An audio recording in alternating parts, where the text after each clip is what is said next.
programa de hoy vamos a tener una comunicación a través de Zoom con el señor Luis Tabela. Él es presidente de la Federación Paraguaya de Micro, Pequeñas y Medianas Empresas, federación que se constituyó el año pasado, hace menos de un año. ¿Cuál ha sido el balance sobre el impacto de la economía de pandemia 2020 en el sector de MIPYMES? ¿Y cuáles son las perspectivas 2021? De eso vamos a hablar con el señor Luis Tabela. Luis, muy buenos días. Muchas gracias por este domingo tan temprano acceder a conversar con nosotros en Empimerados. Al contrario, para mí un placer estar en tu programa y poder compartir un poco cuál es la vivencia, sobre todo el sector MIPYMES, cómo fue el 2019, el 2020, cuáles son las expectativas que podamos tener para el 2021, así que a las órdenes. Quiero pedirte un breve balance 2020, impacto de la economía COVID en el sector de micro, pequeñas y medianas. A lo mejor tenés información sobre qué porcentaje de las empresas han cerrado definitivamente y qué porcentaje de las empresas han tenido mayor impacto que otras. ¿Cómo ha sido el balance? ¿Cómo se cerró 2020? Mira, acá cuando hablamos de las MIPYMES, sobre todo de la micro y pequeña empresa, hay que como dividir en dos la economía. Porque acá el sector informal, sobre todo de estos dos sectores, es grande. O sea, el 50% de las micro y pequeñas empresas son informales. Esa es la realidad. Esa es una realidad que todo el mundo sabía. O sea, el Estado sabía, conocía, pero nunca le hizo caso, digamos. Nunca se le tuvo en cuenta. O sea, como que le resultaba incluso una solución porque a través de la informalidad la gente tenía alguna suerte de trabajo. No tenía seguridad social, no tenía aguinaldo, unificación, etcétera, etcétera, pero tenía una suerte de trabajo, entonces como que el Estado cerraba los ojos. Cuando viene la pandemia, el sector más afectado es el informal, obviamente, porque tenía menos garantía que el sector formal, ¿verdad? Dentro de este contexto, fíjate que el sector informal le cuesta al Estado más de 200 millones de dólares y el sector formal le llega a costar hasta diciembre apenas 50 millones de dólares en subsidio. Entonces estamos hablando casi 4-1, ¿verdad? Entonces, esa es la realidad un poco del sector. Dentro del sector informal o del sector formal, según datos del Ministerio de Trabajo, hay más de 260,000 empleos perdidos.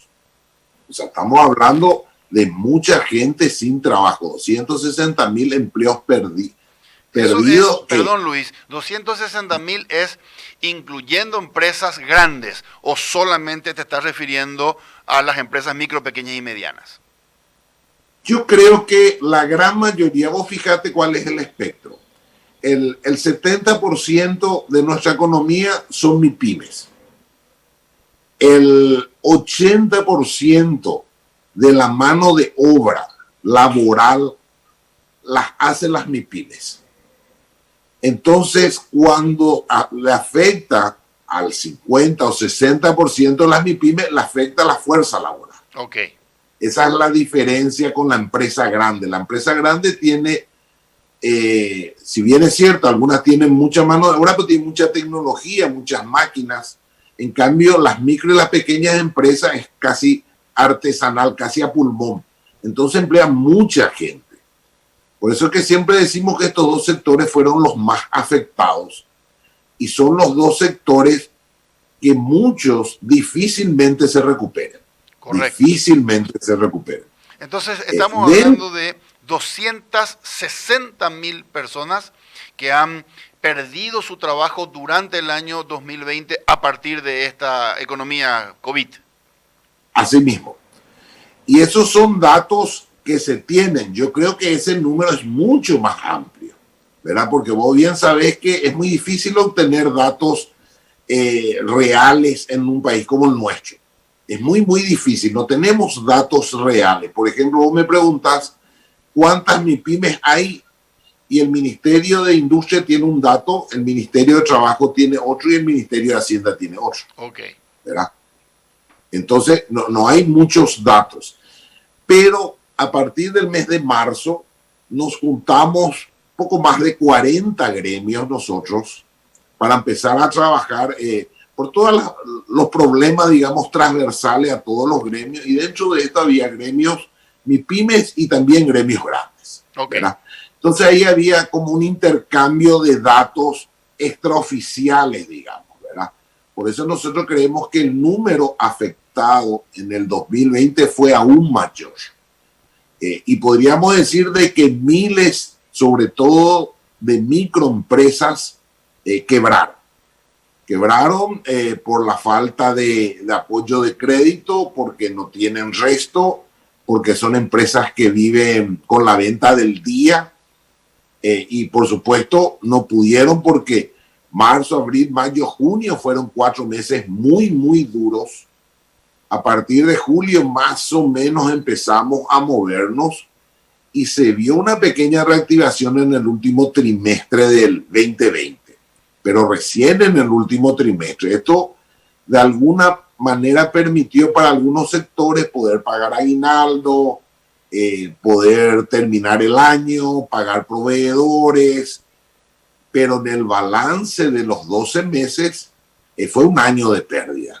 En la gran mayoría de los casos, no digo en todos los casos, correcto, porque hay sectores que durante la pandemia siguieron trabajando, ¿verdad? Correcto, pero en el mejor de los casos, a las que mejor les fue, habrán igualado sus ventas con respecto a 2019.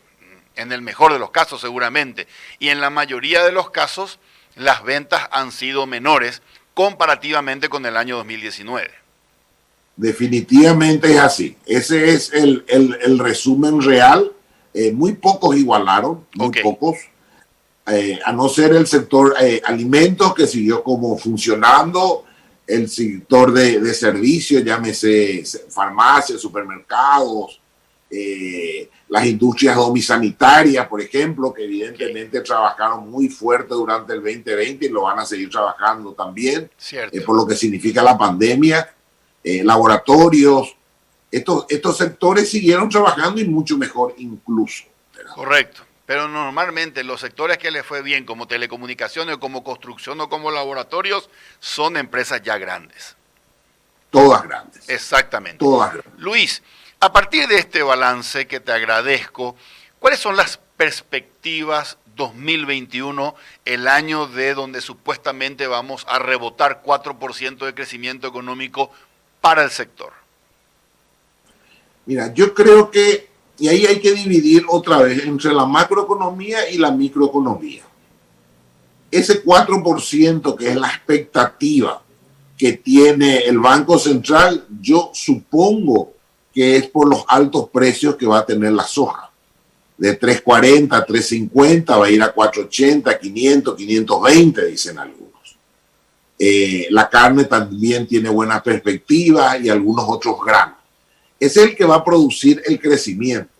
Pero ese crecimiento, si bien permea en una economía muy pequeña, que es la economía que envuelve a este sector sojero, digamos, o de frigorífico, pero no permea a la microeconomía. Eso es una realidad que se tiene. Entonces, la microeconomía yo no creo que tenga ningún tipo de crecimiento por una cuestión lógica. La pandemia va a seguir, la incertidumbre va a seguir, la gente mucho no se anima a gastar porque no sabe lo que va a pasar. Las empresas quedaron con muchas deudas, lógicamente. Vos fíjate que esa gran inyección de dinero a través del FOGAPI, a través del BNF o el crédito agrícola, tenía 6 meses o un año de periodo de gracia. Eso vence todo en marzo. Quiere decir que a partir del mes de marzo vos tenés que empezar a pagar el crédito.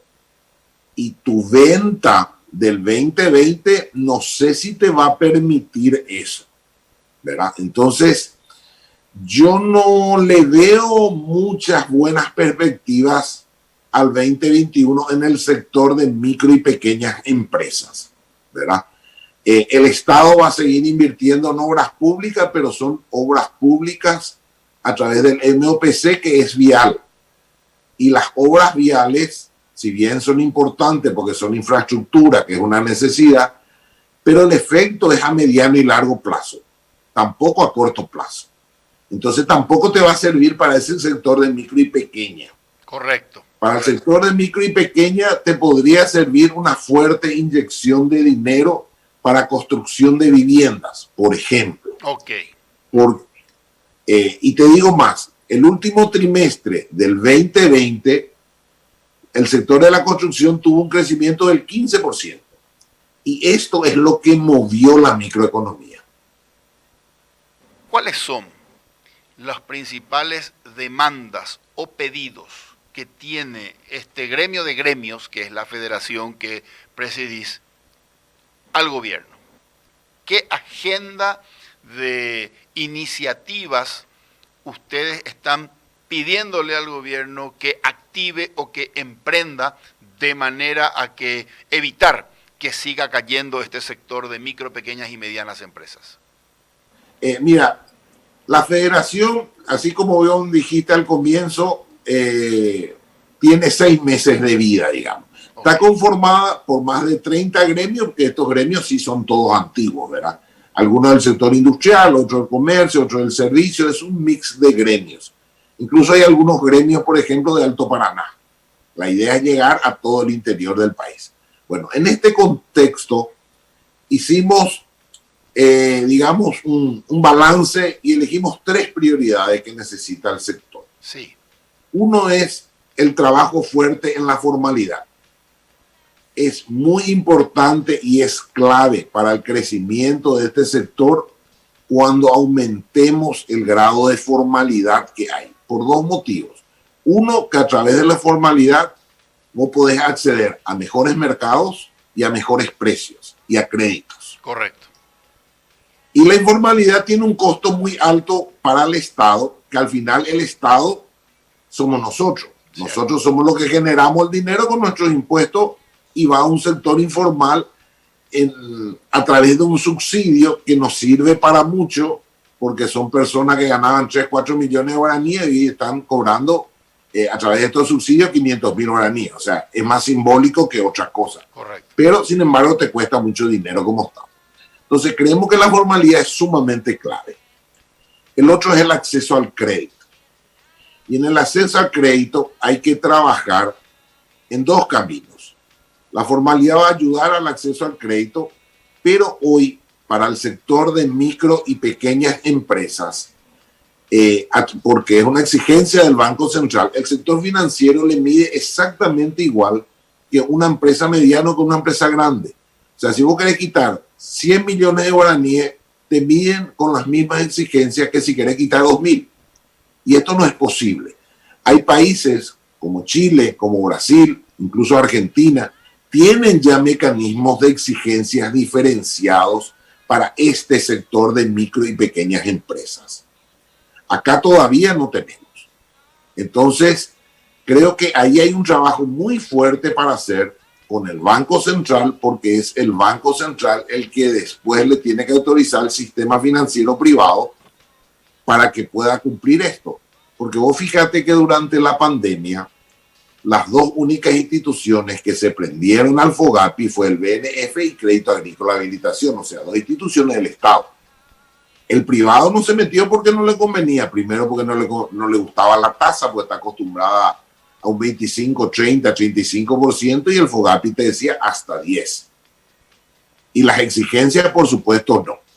Y este es un sector que yo no digo, el sector financiero dice que está sobreendeudado, pero no está sobreendeudado, trabaja al límite y trabaja con crédito este sector, ¿verdad? Bueno, entonces el sistema crediticio creo que es fundamental. Correcto.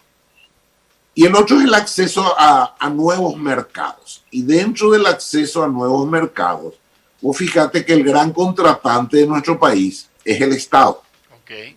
Pero sin embargo, el sector MIPYME no le vende nada al Estado. Creo que le vendió algo así como 12 o 15 millones de dólares en el 2020 este sector al Estado, cuando el Estado compra más de 1.000. Entonces es nada.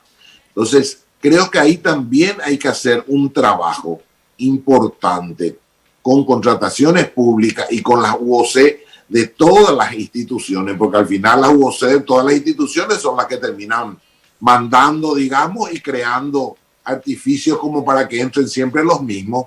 Entonces ahí hay un trabajo enorme y con eso también se va a acceder a mercado. Entonces yo creo que estos tres elementos son fundamentales para la reactivación, porque cuando hablamos de, te doy un ejemplo, cuando hablamos de formalidad, por ejemplo, existe la ley del empleo del aprendiz, donde vos pagas 1.800.000 en vez de pagar un salario mínimo. Pero sin embargo, el aporte al IPS tiene que ser sobre el salario mínimo. Okay. Porque el IPS no te permite. Entonces, hay unas incoherencias en la ley donde hay que trabajar. Y un ejemplo de esto es que la ley de MIPYME se crea en el 2012 y dentro de la ley MIPYME se crea el FOGAPI, que es el Fondo de Garantía para este sector. Pero se empieza a utilizar en el 2020, correcto, recién con la pandemia. Entonces, creo que hay un cambio de chip, hay que hacerle al Estado, a los diferentes gobiernos, el anterior, este y los que vendrán, de potenciar este sector, pero potenciar no solamente en los discursos, potenciar en la realidad, ¿verdad? En estos tres campos que te digo: formalización, acceso al crédito y acceso a mercados. Acceso al crédito y nuevos mercados. Correcto. Perfecto. Luis, ¿dónde está la pelota ahora con respecto a este primer tema de las tres prioridades? Es clave que tenemos que avanzar hacia la formalización porque eso permite, en primer lugar, que las empresas puedan tener acceso a créditos, que las empresas puedan tener acceso a nuevos mercados y que los trabajadores tengan el beneficio de la seguridad social. Pero ¿dónde está la pelota? ¿Dónde avanzamos? ¿Empezamos nosotros acercándonos, por ejemplo, al Ministerio del Trabajo o el gobierno tiene que activar planes para generar mayor formalización? Mira, yo creo que la pelota hoy está, parte de nosotros, obviamente, es querer ser formal. Lo que ocurre, y gran parte la tiene el Estado. ¿Qué es lo que ocurre? La formalidad tiene un costo alto en burocracia y tiene un costo alto en dinero, digamos. Hay sectores, caso alimentos, por ejemplo, que es donde más migró durante la pandemia, sobre todo el sector informal, y muchos también, qué sé yo, empleados que trabajaban en el sector gastronómico se hicieron independientes porque cerraron los restaurantes, cerraron las cadenas, las grandes tiendas. Okay. Y vos necesitas entre 15 y 20 millones para inscribirte. Y cuando vos sos un pequeño emprendedor que estás arrancando, ese 15 y 20 millones, aunque parezca poco para una empresa ya formada, es mucho cuando alguien se va a iniciar. Entonces prefiero utilizar ese dinero para comprar materia prima, para producir y poder vender y generar ya un dinero. Ok, de alguna manera me obligan a ser informal. Exactamente, por un lado. Y por otro lado, yo informal sé que el Estado no me va a controlar. No me va a multar, no me va a controlar, no me va a sacar. Por eso que vos ves tantas empresas, sobre todo en el sector gastronómico, ubicado en las veredas, en los paseos centrales, en los semáforos, vendiendo lo que sea. Y no es un efecto pandemia. Esto tiene años, ¿verdad? Esto tiene años, ¿verdad? Entonces, creo que hay dos aristas. Uno, que el Estado le controla solamente a la empresa que tiene nombre y apellido, a la formal, pero le deja libre a la informal. Okay.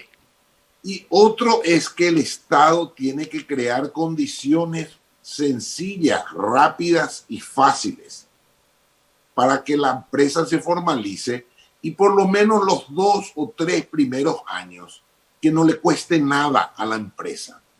Que el Estado no vea a esa empresa como un cliente que le va a generar dinero mañana. Que le vea como un cliente que le va a generar dinero a mediano plazo. O sea, hacerle formar, ayudarle a que sea fuerte y después que te paguen los impuestos.